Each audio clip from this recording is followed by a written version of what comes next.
What message will it send to the country if Kristi Noem continues as Secretary of Homeland Security? That we're allowing incompetent people in very prominent roles in the cabinet. I mean, because the president doesn't seem to be willing to get rid of her. He has confidence in her, he says. I don't have any confidence. Look, we're about to map out the something I've tried to work diplomatically on, but she's a complete failure on a disaster response. There's no comparison between his Homeland Security in President Trump's first term and this one. They're asleep at the switch. They're pushing paper and doing DOGE shit and causing people not to get badly needed resources down there. She clearly doesn't know how to manage. She's never managed a large organization, and she's failing at every possible measure of the job. And it seems like Stephen Miller is not going anywhere either. Well, you know, again, I'll leave it up to the president. But Stephen Miller was the one who got out in front on Greenland. It's not working the way he said it was. He got out in front and told the president, before he'd even taken the time to understand the incident that happened in Minneapolis, that a terrorist had been killed and was brandishing a weapon. It's like this. These are amateurs in the strictest sense of the word. A lot of the funding, I mean, people need to understand, a lot of that funding was actually plussed up in the so-called Big Beautiful Bill, which I voted against.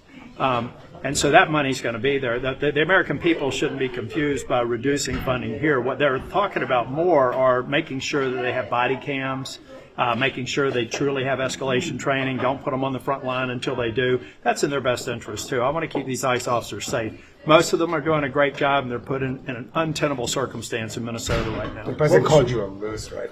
I am thrilled about that. That makes me qualified to be Homeland Security Secretary and Senior Advisor to the President.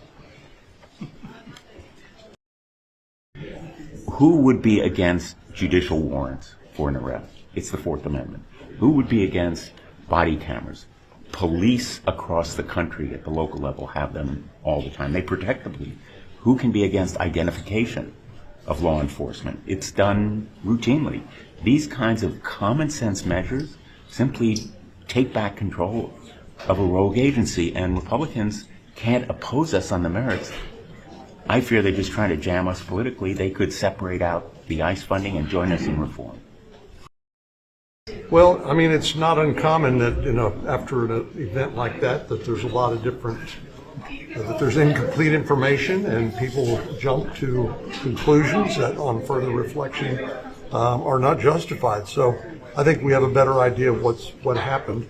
The mistake this gentleman made was interfering with a law enforcement investigation. I think people would be well advised not to do that. Do you have confidence in Noem? Do you have confidence in Noem? As long as the president does, I'll support it. Do you believe the shutdown is inevitable at this point? So I think it's very important that deportations continue, and they can be done in a very orderly way. That's typically how that happens. But when you have politicians telling people that these guys are the Gestapo, that the secret police, Republicans are Nazis, I just don't think that's appropriate. So the way you de-escalate the situation, you say is, look, we have differences of opinion maybe on this, but step away and let law enforcement do their jobs. And that's what it is.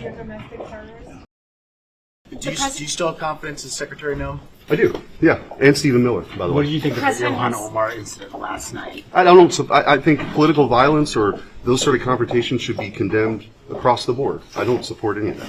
The president himself has... I abhor political violence against anyone, right or left. What happened to her is an outrage.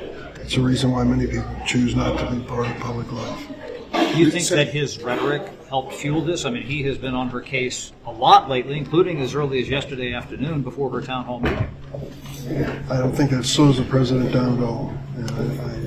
I think what he has created is an environment of hate and threats and violence that's going to take a long time to live down. Do you think it is wise for